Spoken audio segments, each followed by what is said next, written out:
Dans les annales de la guerre, certaines manœuvres défient la logique, ressemblant plus à des miracles qu'à de la stratégie. L'hiver 1944 en est le théâtre principal. Imaginez une armée entière, la 3e armée américaine, figée dans une offensive sanglante vers le sud, enlisée dans la boue et la glace. Puis, en moins de 48 heures, cette force colossale de 250 000 hommes pivote de 90 degrés, franchit 160 km sur des routes gelées et frappe le flanc d'une offensive ennemie totalement inattendue. Une telle chose est considérée comme logistiquement impossible. Les moteurs gèlent, les chaînes d'approvisionnement se brisent, les hommes s'épuisent. Et pourtant, cela s'est produit. L'histoire retient l'exploit comme un coup de génie, l'action d'un seul homme sauvant la situation. Mais la vérité est bien plus dérangeante. Ce n'est pas l'histoire d'un miracle, mais celle d'un système rendu aveugle par sa propre puissance. Pour comprendre comment l'impossible est devenu nécessaire, il ne faut pas regarder les champs de bataille enneigés, mais les salles de réunion chauffées du grand quartier général des forces alliées. C'est là que la victoire était déjà considérée comme une certitude administrative, une simple question de temps et de ressources. Les renseignements étaient formels, les analyses logistiques impeccables. L'armée allemande était brisée, incapable de la moindre initiative stratégique. Chaque décision reposait sur des données, sur une supériorité matérielle écrasante et sur un consensus prudent entre des hommes qui géraient la guerre comme une entreprise. Cette histoire révélera la faille structurelle cachée au cœur de cette machine de guerre apparemment parfaite. Elle montrera comment une confiance absolue en la rationalité peut devenir la plus grande des vulnérabilités, un aveuglement collectif qui a failli coûter la guerre et qui a forcé un homme à désobéir à la logique pour sauver la raison. Le chef, centre névralgique du commandement allié, opérait sous le règne de l'ordre et de la prévisibilité. Installé à Verdun, il incarnait une bureaucratie militaire où la guerre était une équation à résoudre. Les journées étaient rythmées par les briefings, l'étude de cartes détaillées et la gestion méticuleuse de la Red Bull Express, la ligne de vie logistique qui dictait le rythme de l'avancée. La doctrine dominante, la stratégie du front large, privilégiait une progression méthodique et coordonnée, subordonnant la vitesse à la sécurité. L'audace était vue avec méfiance, l'intuition considérée comme une faiblesse. Le secteur des Ardennes sur leur carte n'était qu'un détail géographique, une forêt dense et un terrain difficile, jugé impraticable en hiver pour une offensive majeure. Ce secteur était si calme, si inexistant, qu'il servait de zone de repos et d'acclimatation pour les troupes inexpérimentées. Le système était parfait dans son fonctionnement, et parfaitement inconscient du danger. Au milieu de cette orthodoxie militaire se trouvait un homme en décalage complet, le général George S. Patton. Commandant de la 3e armée, il était perçu par ses supérieurs comme un anachronisme, un guerrier brutal et imprévisible dans une ère de managers en uniforme. Alors que l'état-major planifiait la conquête de la Sarre, Patton passait ses nuits à étudier les campagnes d'Alexandre le Grand et de Napoléon. Il était arrogant, théâtral et portait encore la cicatrice de sa mise à l'écart après avoir giflé des soldats en Sicile. Mais sa faille était aussi sa force. Il ne voyait pas l'ennemi comme une série de données sur un rapport, mais comme une entité vivante, pensante, capable de ruse et de désespoir. Cette capacité unique à se mettre dans la tête de son adversaire nourrissait ce que ses pairs appelaient sa paranoïa, une méfiance instinctive envers le calme plat du front des Ardennes. Il était l'élément discordant, le seul à sentir la tension dès les silences. La véritable force d'opposition n'était encore visible sur les cartes du chef. Elle se terrait, invisible, sous la couverture épaisse des forêts ardennaises et d'un ciel bas et opaque qui clouait au sol la toute-puissante aviation alliée. Dans le secret le plus absolu, 3 armées allemandes, incluant les meilleures divisions Panzer escapées du front de l'Est, se massaient pour l'ultime pari d'Hitler. Le silence radio était total. Les mouvements s'effectuaient de nuit. La neige étouffait le bruit des chenilles. Le plus grand allié de cette concentration de force n'était pas sa puissance de feu, mais l'arrogance et son ennemi. Le commandement allié, dépendant de sa reconnaissance aérienne, était littéralement aveugle. Il cherchait des preuves de faiblesse et ne trouvait que ce qui l'attendait. La forêt n'était pas vide. Elle était une bête tapis, dont le souffle se condensait dans le froid glacial, prête à bondir. L'incident qui allait tout déclencher n'était pas une explosion, mais un murmure, une intuition tenace dans l'esprit de Patton. Tandis que ses officiers d'état-major préparaient les plans détaillés pour l'assaut sur la Sarre, conformément aux ordres du chef, le général travaillait en secret sur un autre jeu de cartes. Sur celle-ci, il traçait des flèches non pas vers le sud, mais vers le nord. Il menait des exercices théoriques, des jeux de guerre mentaux, calculant le temps et le carburant nécessaires pour faire pivoter toute son armée vers un ennemi qui, officiellement, n'existait pas. Ses subordonnés les plus proches le regardaient avec un mélange de loyauté et d'inquiétude, le voyant obsédé par un front fantôme. Chaque rapport confirmant le calme dans les Ardennes ne faisait qu'accroître sa conviction que quelque chose était fondamentalement erroné. Il se préparait à briser les règles pour une catastrophe que lui seul jugeait inévitable. Le théâtre des opérations est un personnage à part entière. Décembre 1944. La forêt des Ardennes, à cheval sur la Belgique et le Luxembourg, est un labyrinthe de collines escarpées et d'arbres sombres, ensevelis sous un linceul de neige et de glace. C'est l'un des hivers les plus rigoureux du siècle, un froid polaire qui s'infiltre dans les uniformes, gèle les moteurs et transforme chaque route en un piège mortel. Mais le véritable ennemi stratégique est invisible, suspendu au-dessus des têtes. Une couverture nuageuse basse, épaisse et implacable. Ce ciel de plomb cloue au sol la toute-puissante aviation alliée, privant le commandement de ses yeux et de son glaive. La reconnaissance est aveugle, l'appui tactique inexistant. Dans ce décor hostile, la guerre moderne, avec sa dépendance à la technologie, régresse à un état plus primitif. une lutte d'hommes contre la nature autant que contre l'ennemi. Loin de la boue gelée, à Verdun, le grand quartier général des forces alliées, le chef, opère dans un univers parallèle. C'est le cerveau d'une machine de guerre bureaucratique, un monde de cartes impeccables, de rapports quotidiens et de planification méticuleuse.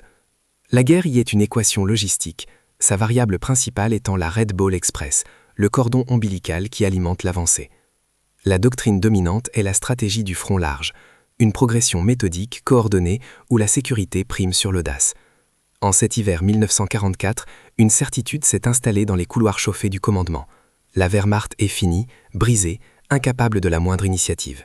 Le front des Ardennes, sur leur carte, n'est qu'un secteur fantôme, une zone si calme qu'on y envoie les troupes neuves s'acclimater et les vétérans se reposer. La normalité est un état d'optimisme administratif. Ce système est régi par des règles formelles, aussi rigides que l'acier. La chaîne de commandement est un dogme inviolable, descendant du général Eisenhower, commandant suprême, jusqu'au dernier chef de section. Aucune manœuvre d'envergure ne peut être lancée sans une proposition formelle, soumise à une analyse logistique exhaustive, validée par les services de renseignement et approuvée par le chef. L'allocation des ressources critiques, le carburant, les munitions, les renforts, est un privilège centralisé, dicté par les priorités stratégiques définies au plus haut niveau. La doctrine militaire elle-même est une procédure. Supériorité matérielle écrasante, préparation d'artillerie massive, bombardement aérien systématique. Toute action reposant sur l'intuition individuelle est officiellement découragée, considérée comme un risque inutile. Lancer une offensive sans ordre explicite n'est pas une option, c'est une trahison. Au-delà des règlements écrits, une culture opérationnelle non dite façonne chaque décision. Au sein du haut commandement, le consensus est roi. Les stratégies naissent de compromis prudents entre des égos puissants, où la modération est perçue comme du professionnalisme.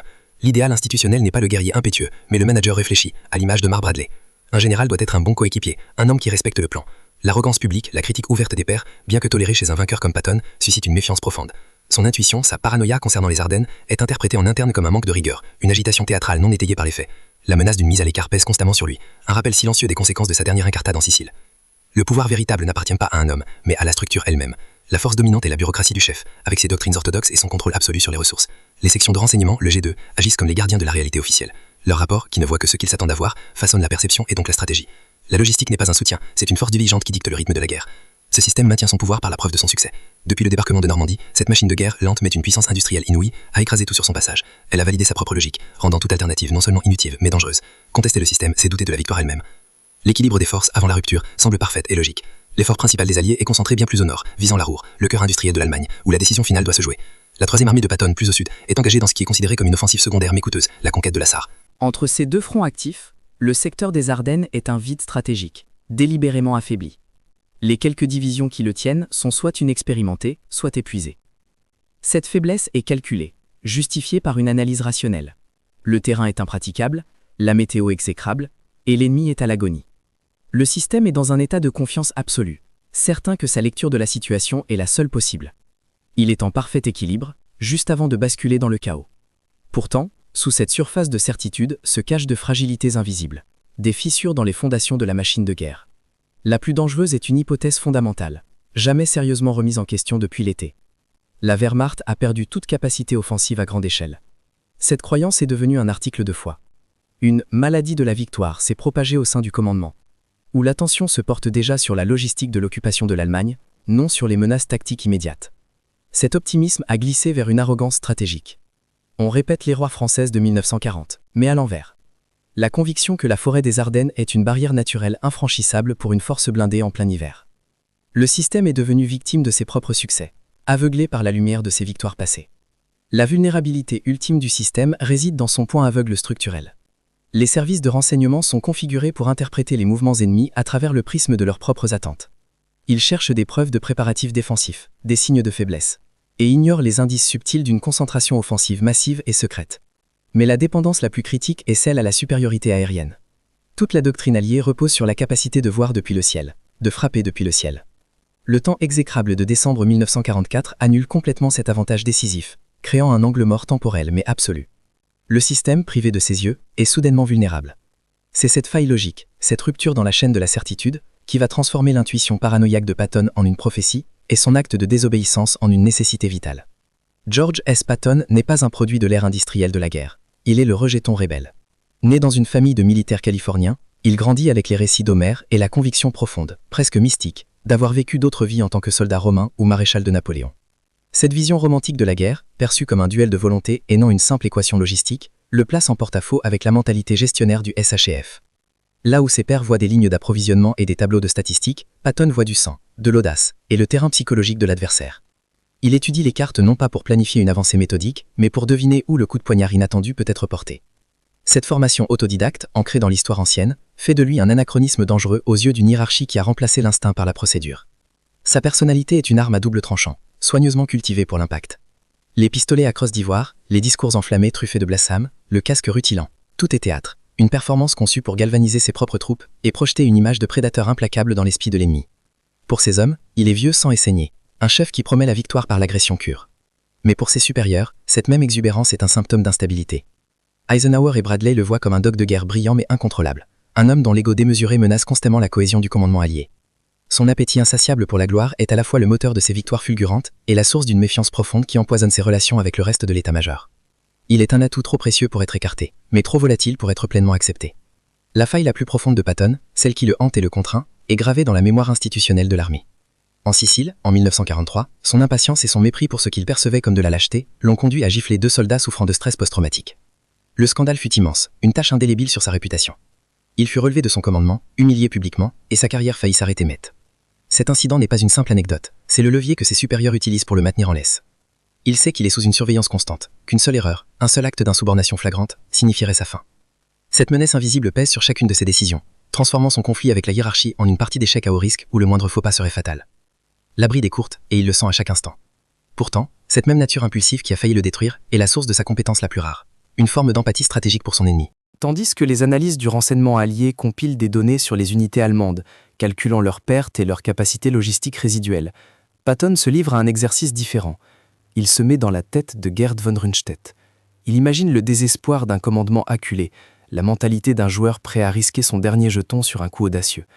Il ne voit pas la Wehrmacht comme une entité brisée, mais comme une bête sauvage blessée, et donc imprévisible et mortellement dangereuse.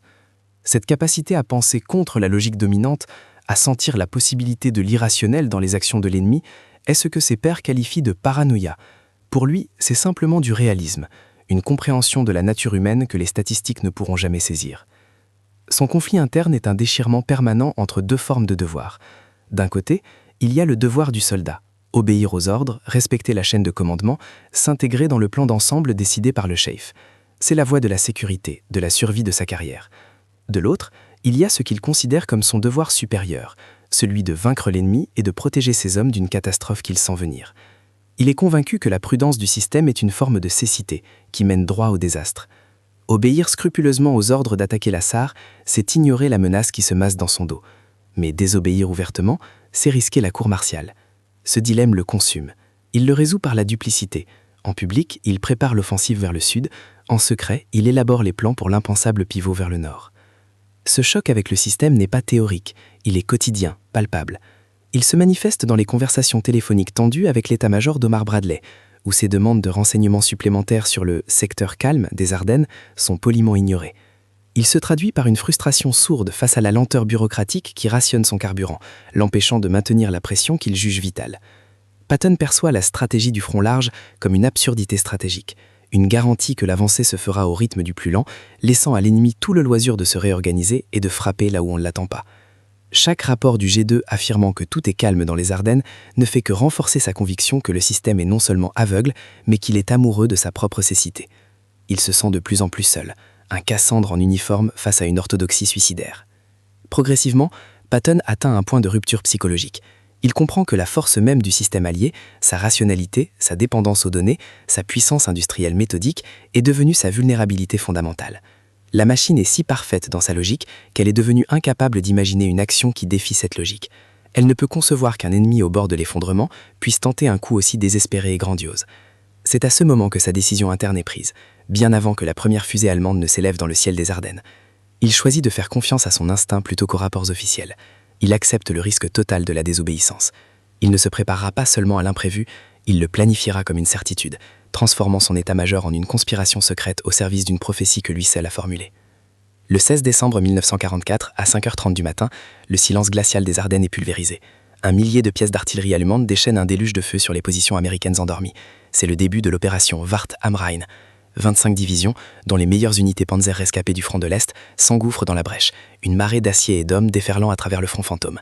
Les unités américaines, majoritairement composées de troupes inexpérimentées ou au repos, sont submergées, anéanties ou contournées dans un chaos total. Les lignes de communication sont coupées. Les premières nouvelles qui parviennent aux quartiers généraux ne sont que des murmures confus et paniqués, des fragments d'un désastre dont personne ne peut encore mesurer l'ampleur. Le système, si sûr de lui, vient d'être poignardé dans son silence. La rupture est totale, sanglante et irréversible. Au Chaif, les premières 24 heures sont marquées par une incrédulité institutionnelle. Les rapports fragmentaires de la débâcle sont filtrés par les strates de la bureaucratie, leur urgence diluée à chaque échelon. Le chef du renseignement d'Eisenhower, le général Kenneth Strong, interprète l'assaut non pas comme une offensive stratégique, mais comme une attaque de diversion, une manœuvre limitée destinée pour attirer les réserves et soulager la pression sur le front de la SAR. Cette analyse, parfaitement logique au regard des données dont disposait le système, est une erreur catastrophique. Elle paralyse la prise de décision. Au lieu d'une réponse massive et coordonnée, le commandement allié envoie des renforts au compte-gouttes, des unités qui sont immédiatement englouties par la puissance du raz-de-marée allemande. Chaque heure perdue en délibération prudente est payée par le sang des hommes sur le terrain. La conséquence de cette cécité stratégique est un cauchemar humain. Dans les forêts sombres et enneigées, des milliers de soldats américains se retrouvent isolés, sans ordre, souvent sans munitions, face à des forces ennemies écrasantes. Des batailles désespérées s'engagent pour des carrefours et des villages anonymes. Le massacre de Malmedy, où des prisonniers de guerre américains sont exécutés de sang-froid par une unité SS, devient le symbole de la brutalité de l'offensive. La résistance héroïque de petites unités à des endroits comme Saint-Vith ralentit l'avancée allemande, mais ne l'arrête pas. Le plan d'Hitler, qui semblait délirant quelques jours plus tôt, percer jusqu'à la Meuse, encercler 4 armées alliées et s'emparer du port vital d'Anvers, prend soudain les contours d'une effroyable possibilité. Le front n'est pas seulement percé, il est en train de se désintégrer. Lorsque la nouvelle de l'offensive parvient au quartier général de Patton, il n'y a ni surprise ni panique, seulement la sombre confirmation d'une intuition longuement mûrie. « J'ai su qu'ils allaient faire ça », lance-t-il à son état-major. Il n'attend pas les ordres. Il ordonne immédiatement à ses officiers de mettre de côté les plans pour l'attaque de la SAR et de dérouler les cartes secrètes, celles montrant le pivot de 90 degrés vers le nord. Ses subordonnés sont stupéfaits, non par l'idée, mais par le fait que chaque mouvement, chaque itinéraire, chaque besoin logistique a déjà été calculé. Mais la prescience de Patton se heurte immédiatement au mur du système. Pour bouger, il a besoin de carburant, de route et de l'autorité pour réquisitionner les convois. Or, toutes ces ressources sont contrôlées par le Chaif, un commandement qui, à cet instant précis, ne croit même pas encore à la réalité de la crise. Pour le haut commandement allié, le point de bascule de la perception est un nom, Bastogne. Ce carrefour routier vital en Belgique devient l'objectif principal des colonnes blindées allemandes. Si Bastogne tombe, la route vers la Meuse est grande ouverte. Dans une course contre la montre, la 101e division aéroportée est jetée dans la ville juste à temps pour organiser une défense, mais elle est rapidement encerclée, coupée du reste du monde. La nouvelle de ce siège envoie une onde de choc jusqu'à Versailles. Un point sur la carte devient le symbole de la survie du front. Le récit rassurant d'une attaque de diversion s'effondre face à la réalité d'une division d'élite américaine piégée et combattant pour sa vie. La confiance arrogante du Chaif se fissure, laissant place à une angoisse palpable. La guerre, qu'on croyait presque gagnée, pouvait encore être perdue. La panique s'installe dans les couloirs du pouvoir. Eisenhower, réalisant enfin l'ampleur de la menace, est furieux. La stratégie du front large, cette doctrine prudente qui avait dispersé ses forces, a créé une faiblesse fatale que l'ennemi a exploitée avec une précision chirurgicale. Le système bureaucratique, conçu pour gérer une avancée méthodique, se révèle totalement inadapté pour répondre à une crise fulgurante. Les planificateurs, habitués à des délais de plusieurs semaines, sont paralysés. Ils proposent des contre-attaques massives mais lentes, des mouvements de troupes qui arriveraient bien trop tard. La machine de guerre alliée, si puissante dans l'offensive planifiée, est un géant au pied d'argile face à l'imprévu. Elle est en train d'échouer à son test le plus critique, incapable de s'adapter à une vitesse qu'elle n'avait jamais envisagée. Face à la paralysie, Eisenhower convoque une réunion d'urgence de tous ses commandants supérieurs dans un bunker froid et humide à Verdun. L'atmosphère est lourde, chargée de reproches silencieux et d'angoisse. Patton se rend à cette réunion, mais son état d'esprit n'est pas celui d'un subordonné venant prendre ses ordres. C'est celui d'un prédateur qui sent l'odeur du sang. Il sait que ce n'est pas seulement une conférence stratégique, c'est une arène. Il devra affronter la peur de ses pairs, leur scepticisme et leur jalousie. Il ne vient pas pour proposer, mais pour imposer une solution.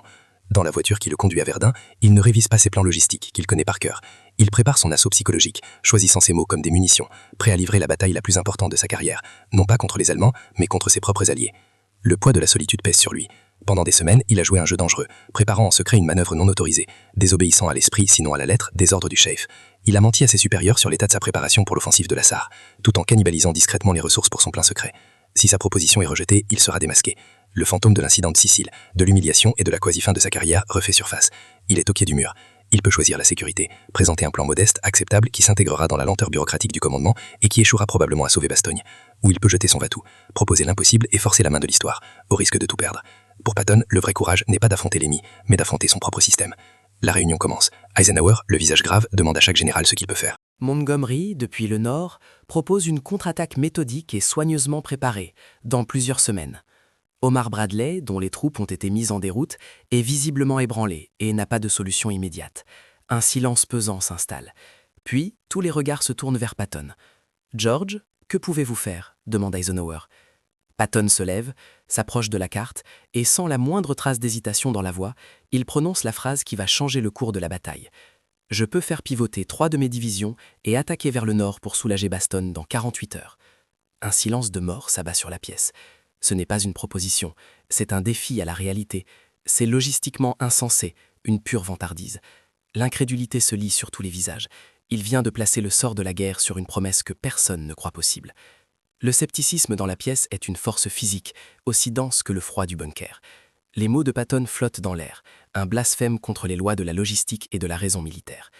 Les visages de ses pairs se ferment, passant de l'incrédulité à une hostilité à peine voilée. Ils n'entendent pas une solution, mais une bravade, une nouvelle performance théâtrale du général qu'ils ont toujours considéré comme un acteur en quête de gloire. Pour eux, c'est l'arrogance à l'état pur. Lancer 3 divisions à travers 160 km de route gelée, en plein combat, et les engager en moins de 2 jours est une fantaisie, un mensonge. Patton sent leur mépris. Le fantôme de la Sicile est là, dans la pièce, chuchotant à l'oreille de chaque général que cet homme est instable, indiscipliné, un joueur qui met en péril la vie de milliers d'hommes pour une manchette dans les journaux. À cet instant, le champ de bataille de Patton n'est pas dans les Ardennes, mais à l'intérieur de son propre crâne. Le conflit qui le déchire atteint son paroxysme. D'un côté, le devoir du soldat discipliné, celui qui a failli tout perdre et qui sait que la moindre erreur le renverra à l'humiliation. Cette voie lui dicte la prudence, proposer un plan plus lent, plus réaliste, qui satisfera la bureaucratie du chef et le protégera en cas d'échec.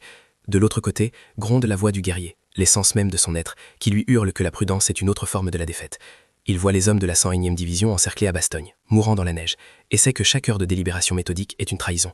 Ce n'est pas un choix stratégique, c'est un choix existentiel. Obéir à la logique du système, c'est renier sa nature profonde. Faire confiance à son instinct, c'est risquer l'anéantissement professionnel. Comment ? La question d'Eisenhower est tranchante comme un éclat d'obus. Ce n'est pas une demande d'éclaircissement, c'est une mise au défi. Le bluff est terminé.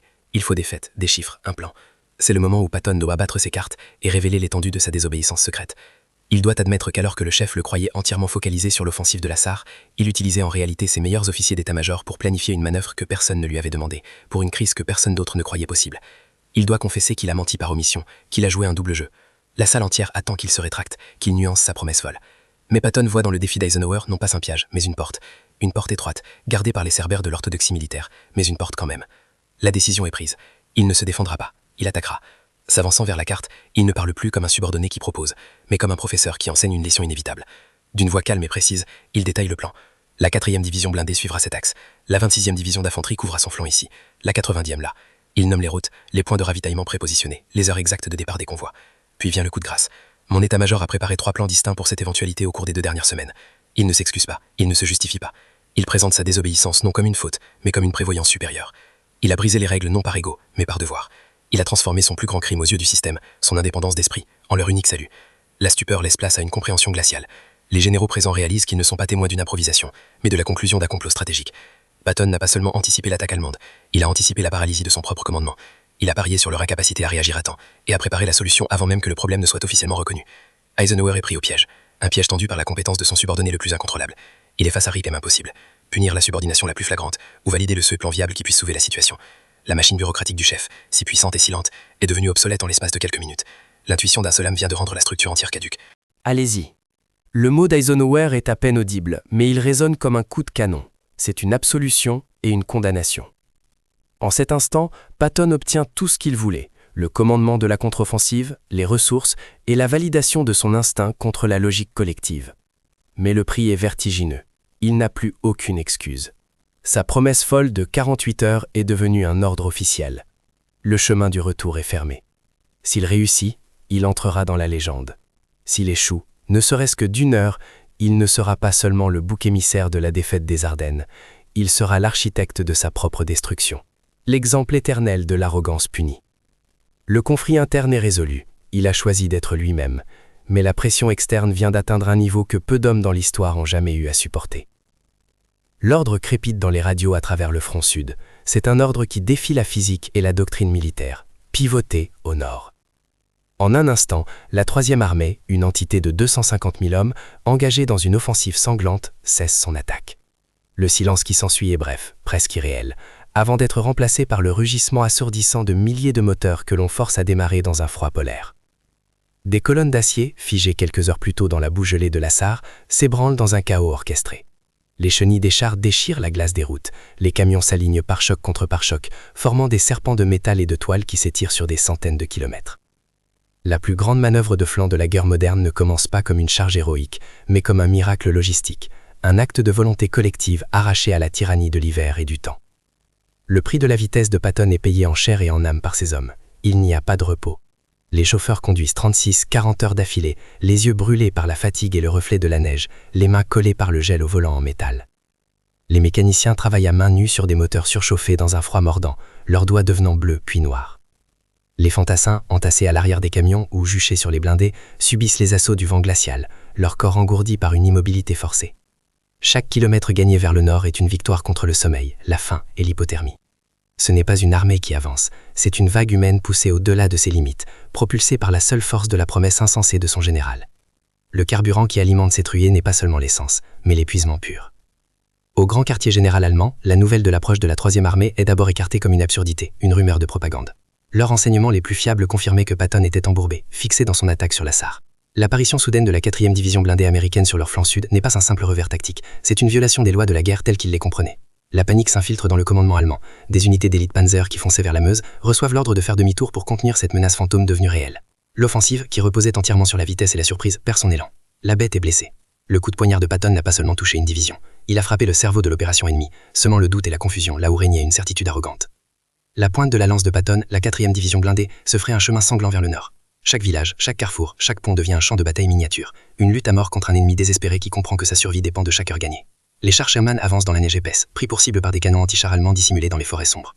L'infanterie américaine débarque, se bat maison par maison dans des hameaux gelés, puis remonte sur les blindés encore chauds du combat pour continuer la progression. Le tic-tac de l'ordre de 48 heures résonne plus fort que les explosions. Pour les hommes de la 4e division, Bastogne n'est plus un nom sur une carte, c'est une promesse à tenir, un point lumineux dans une tempête de feu et de glace, la destination finale d'une course contre l'anéantissement. Le 26 décembre, le contact est établi. Un unique peloton de chars Sherman du 37e bataillon, commandé par le lieutenant Charles Boges, perce les dernières lignes allemandes au sud de Bastogne. Il débouche dans un paysage de cratères et d'arbres déchirés et voit les silhouettes hagardes des parachutistes de la 101e division sortis de leur trou de combat.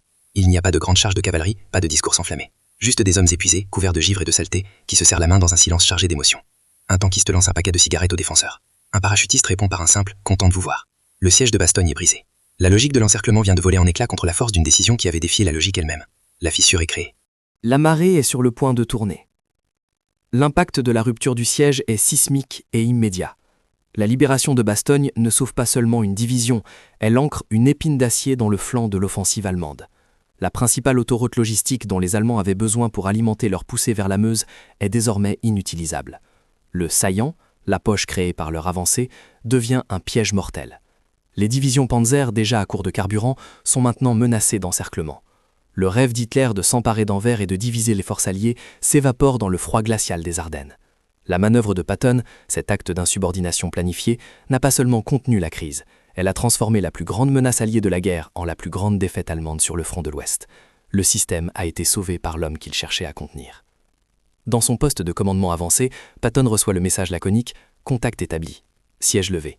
Il n'y a aucune explosion de joie, aucun sourire triomphant. Il se contente de hocher la tête, le visage creusé par une fatigue abyssale. Il se tourne vers la carte, non pas pour savourer sa victoire, mais pour planifier le prochain mouvement, la destruction des forces ennemies désormais piégées. À cet instant, son conflit interne trouve sa résolution. Il a désobéi à la prudence, risqué sa carrière, et fait confiance à son instinct contre la rationalité collective de ses pairs. Et il avait raison. Il a prouvé que la guerre n'est pas une science de la gestion, mais un art de la volonté. Cette victoire est sa sienne, une justification totale de sa nature profonde. Mais c'est une victoire solitaire, qui le sépare encore davantage du système qu'il vient de sauver. Il a gagné la bataille, mais il a confirmé son exil. Le coup de la victoire est brutal, visible dans les cimetières improvisés qui jalonnent la route vers Bastogne. Des milliers d'hommes ont payé de leur vie la promesse de leur général. La Troisième Armée est épuisée, saignée à blanc, mais victorieuse. Pour Patton, le prix est plus subtil, mais permanent. Son succès spectaculaire est une humiliation silencieuse pour le chef. Il n'est pas célébré comme un sauveur, mais regardé avec un mélange renouvelé de respect et de méfiance. Il a prouvé que la machine bureaucratique était aveugle et que son intuition valait plus que toutes leurs analyses. En les sauvant, il a exposé leur faillibilité de manière impitoyable. Ils ne lui pardonneront jamais d'avoir eu raison de façon aussi éclatante. La rupture n'est plus seulement doctrinale, elle est personnelle. Il est devenu l'outsider nécessaire, le guerrier qu'on appelle dans la tempête et qu'on enchaîne dès que le soleil revient. Une fois la crise passée, la machine bureaucratique du chef a fait ce que tous les systèmes font pour survivre. Elle a réécrit l'histoire. L'exploit de Patton n'a pas été présenté comme l'acte de désobéissance qui a sauvé une structure défaillante, mais comme la preuve de la flexibilité et de la résilience du commandement allié. La cécité initiale, la paralysie des premières heures, la quasi-défaite ont été gommées des rapports officiels, remplacés par le récit d'une contre-attaque planifiée et vigoureuse. Les plans secrets de Patton, fruits d'une méfiance profonde vers ses supérieurs, ont été réinterprétés comme de la prévoyance prudente, une simple planification de contingence encouragée par le système. Le miracle des Ardennes a été absorbé, neutralisé, transformé en une anecdote héroïque au sein d'une victoire collective inévitable. Le système n'a pas admis sa faute, il a simplement annexé le succès de son plus grand hérétique, le présentant comme une validation de sa propre excellence. Pourtant, sous le vernis de l'histoire officielle, l'impact structurel de la victoire de Patton fut paradoxal et amer. En sauvant le système, il avait exposé sa faillibilité de manière si éclatante qu'il devenait encore plus dangereux à ses yeux. Son succès n'a pas réformé la doctrine, il a renforcé la méfiance de l'establishment vers les guerriers imprévisibles.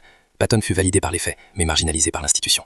Il est resté l'outil qu'on sort pour les crises et qu'on range dès que l'ordre est rétabli. Un atout trop précieux pour être écarté mais trop instable pour être intégré. La maladie de la victoire n'a pas été guérie, elle a simplement trouvé un bouc émissaire pour sa quasi-défaillance avant de reprendre le cours. La leçon sur les dangers de la pensée orthodoxe et de l'arrogance bureaucratique ne fut pas apprise.